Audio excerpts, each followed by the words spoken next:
Sorry teman-teman, gue baru bahas ini, tapi nggak apa-apa karena ini masih menyangkut dengan isu sosial.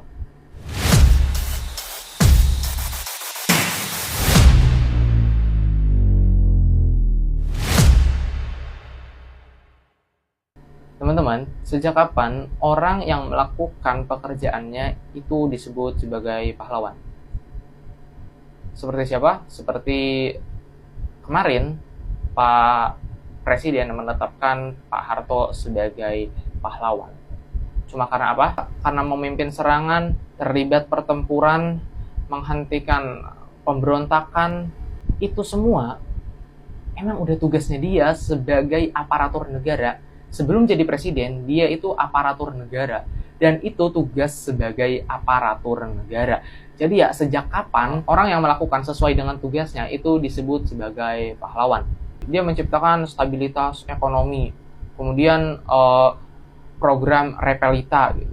Itu semua emang tugasnya dia sebagai seorang presiden, sebagai seorang pejabat publik. Itu semua emang tugasnya dia. Dan sejak kapan orang yang bekerja, orang yang digaji ya sama duit rakyat juga, itu disebut sebagai pahlawan? Kalau misalnya hanya karena hal itu, maka supir angkot, supir taksi, ojol, tukang parkir, itu semua juga pahlawan. Dan harusnya yang dibilang pahlawan itu adalah seseorang yang melakukan dampak positif di luar tugasnya. Seperti siapa? Seperti kemarin Bang Ferry Irwandi yang mengumpulkan dana hingga mencapai 10M untuk bantuan ke Sumatera.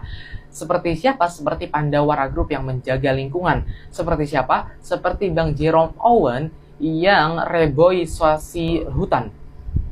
Dan harusnya mereka semua inilah yang disebut sebagai pahlawan, bukannya malah pelanggar HAM.